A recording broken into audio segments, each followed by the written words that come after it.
Alright guys, so this is your end of the world broadcast again and things are getting out of hand. So let's talk about Putin, let's talk about NATO. This might be the end of the world as we know it, so strap yourselves in and head to the bunkers after this. Now everyone knows what's going on. The West wants to approve missile strikes deep into Russia. It's dangerous, it's crazy, but that's their game plan to victory. The big threat of course is nuclear Armageddon. Now, if that happens, all this talk of stocks, gold, and the economy is moot. Just listen to John Bolton because he was the national security advisor before Sullivan. Bolton is the classic textbook neocon, and his line of thinking is very prevalent across factions in Washington.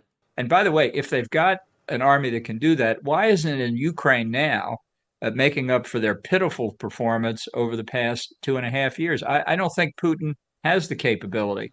Second, on the threat of a potential use of nuclear weapons, we've had testimony in open session of Congress from the intelligence community that said whenever Putin has rattled the nuclear saber, there's been zero evidence that any nuclear forces have redeployed or moved into a higher state of alert. I think Putin's been bluffing, and we've fallen for the bluff. But the calculus has now changed. Putin has officially announced, in no uncertain terms, Russia's nuclear doctrine. He has clarified the threshold for nuclear retaliation, which I think is absolutely frightening. If the West continues to poke Russia and approves the deep strikes towards Moscow, this might be it. The nuclear doctrine would cover attacks against Russia using advanced Western missiles. If the West participates or supports deep strikes into Russia using conventional weapons, Putin might consider it an attack. And here's the big problem with testing these red lines. Russia's made it clear to the world that this is it. Putin has given strategic clarity to the US, the UK, and Ukraine. If the US approves Storm Shadow strikes deep into Russia, the whole situation could go nuclear. We have to understand why the West wants to up the ante, because the idea of outlasting Russia on the ground, financially as well, is becoming impossible. If we circle back to December last year, Sullivan was calling for the collapse of the Russian economy. And that's because I believe that Russia is putting on a braver face about how well they are weathering all of this than the reality suggests. And frankly, the coalescing conventional wisdom in the West is, oh, this is all just fine for Russia. I don't believe it is just fine. They are bleeding men. They are bleeding money. They are driving growth, but that growth is entirely the production of more armaments to send to Ukraine to gain no material territory on the battlefield. And so the pressures of occupation of a foreign land that does not want you there are real, and they only grow over time. Now, obviously, his assumption is wrong because Putin is digging in and getting ready for the long war. Russia's war of economic attrition is ramping up. In 2025, the defense budget is going to rise to a historic 6.2%. In addition, the budgets for 26 and 27 will continue to stay high. This doesn't look like an economy in retreat. Russia's financial situation is still growing because the global south, especially China, is still actively trading with them. Looking at the rest of the budget, we can see they are also growing. Social policy, education, and healthcare allocation are still increasing from now until 2027, 2026. The idea of war breaking the Russian economy isn't feasible. The Western plan was to break oil revenues. That clearly didn't work. Russian crude is still flowing out. Part 2 was to break imports coming to Russia to starve Moscow of everything from semiconductors, electronics, and cars. But this has backfired as well. In today's economy, building multiple income streams is extremely important. Whether you're building a YouTube channel or selling your own products, making content is a must to connect with your customers. To grow your business, you'll need to create outstanding videos to promote your brand and reach audiences. And that's where today's sponsor, Invideo AI, comes in. Invideo AI is the world's most used AI video creator with over 10 million users across 150 countries. Making engaging content doesn't have to be difficult anymore. Invideo puts you in the driver's seat and is your personal sidekick in video creation. Time-consuming tasks like scripting, editing, and finding relevant footage is now a breeze. You only need to use simple text prompts. Start with a simple text prompt. Get the first draft and start fine-tuning it. Want to change the intro? Done. Need to find better footage for a specific scene? Done as well. Looking to translate your video to Spanish? Consider it done. Best of all, you can actually clone your voice and make it narrate the video in any language. Save thousands of dollars every month. Invideo packs the job of 10 tools into one nifty package for just $20 a month. It's time to embrace the full power of AI to create content and grow your business. Sign up at the link below and use my code to get 2 times the number of video generation credits in your first month. Start bringing your projects to life because creating videos for your business has never been easier. Before the war, Europe was the biggest exporter to Russia, selling $100 billion worth of stuff. But China has replaced the shortfall. They are now exporting 3 times more goods to Russia than the EU. This is economic warfare backfiring. The sanctions are helping to grow Chinese trade while hurting EU exports to the east. Apart from the ground battle, the economic situation is very dire. The entire Russian market is turning Chinese and less European. Russia secures the trade with an ally, Beijing gets richer while NATO becomes poorer. The problem for the West is that their economies are not primed for war. Their manufacturing base is kaput and the level of debt is insanely high. Raising additional money is getting harder. Even the US, at least on the GOP side, knows that time is running out. If Trump comes into office, it's all game over, and he made it absolutely clear what might be coming in 2025. Every time Zelensky comes to the United States, he walks away with $100 billion. I think he's the greatest salesman on earth. But we're stuck in that war unless I'm president. I'll get it done. I'll get it negotiated. I'll get out. We got to get out. Biden says, we will not leave until we win. What happens if they win?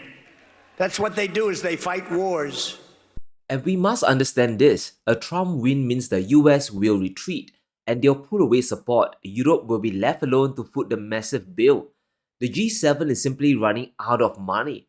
According to reports, the 2025 funding for Ukraine all hinges on the $50 billion loan. The money is backed by Russia's frozen assets. And this tells you the desperation of the West. They are willing to risk the entire financial system to bankroll Ukraine. The economic war of attrition isn't going that well, and even that isn't enough. The G7 will eventually need to get into further debt to fight the Russians in 2025 and beyond. So that's the Western theatre of war. While Russia continues to clobber Western economies, China's stimulus bombshell is also changing the landscape in Asia. There's a reason why Australia's treasurer is running to Beijing. Despite the hoo-ha about the AUKUS deal, they still need Chinese money to survive. Australia sees this big boost from the Chinese economy and they want in. And we must recap what happened. This changes everything. Over the last week, the PBOC started easing China's economy. They are moving to make money cheaper for everyone, investors, home buyers, local governments, and it's all about boosting local consumption. China has slashed the 1-year loan rate for their banks to just 2%. The banks themselves are lending at only 1.9%. To make a decent profit, the banks had to issue more loans to home buyers and companies. And this encourages borrowing and gives the Chinese economy a tremendous lift. The incentive to spend goes through the roof, and we are nearly back to the 2020 lockdown levels. In addition to that, China is moving to flood the entire country with liquidity. Basically massive capital injections. And once you understand this, you realize why global stock markets they are moving up in tandem with China, especially the emerging markets. China is moving to issue at least 2 trillion yuan of special bonds from October onwards, and this could hit over 3 trillion by the end of the year. That's equivalent to $400 billion worth. The money is going to stimulate domestic spending in China. It's also moving towards local governments to pay down their debt, which means more excess supply of property can get soaked up. Now, there's a lot of talk that this will collapse the Chinese economy, that it isn't sustainable, but there is a fundamental difference here. Firstly, China is borrowing at rock bottom rates well below 2%, while in the US rates are still around 5%. So it won't create a debt crisis, not just yet at least. And let's not forget, China is selling more to the world than they import in. Their budget is growing and they have the firepower to keep the music going for quite a while. In June this year, Beijing booked a trade surplus of nearly $100 billion. That's equivalent to 1.2 trillion in a year. Extremely good news for the Chinese government. Instead of diverting this money to build projects overseas, China is starting to boost domestic consumption with it. This is a fundamental shift. So if you're a big trading partner of China, it's party time. You want to run all the way to Beijing to pay your respects and maintain good trading relations. If domestic consumption recovers, exports will also benefit. You'll want to sell more into China. Australia is a commodity giant. The majority of their exports are coal, iron ore, and LNG. Across all categories, China is the biggest buyer of them all. China is Australia's largest trading partner. In 2023, they bought nearly $220 billion worth of Australian exports, and that's over 32% of the country's global exports. As the Chinese economy recovers and local consumption rises, Australia, they want Beijing to buy more stuff. They are caught in a very tough spot. They aren't the only seller of commodities up north. Just look at China's geography. Who do they have upstairs? Russia, they are up north. This is a clear problem for Canberra. Imports from Russia don't need to cross the South China Sea to reach Beijing, so the costs are much cheaper. We are beginning to see China reduce their imports from Australia. Iron ore, which is their main export to China, dropped significantly. Total exports are down by 8%, but iron ore is down by over 11%. It's true that the property collapse has reduced demand, but steel production is down by only 5% or so. China is obviously getting their iron ore elsewhere, and it's coming up north from Russia. It goes well beyond that as well. China is the biggest importer of Australian LNG.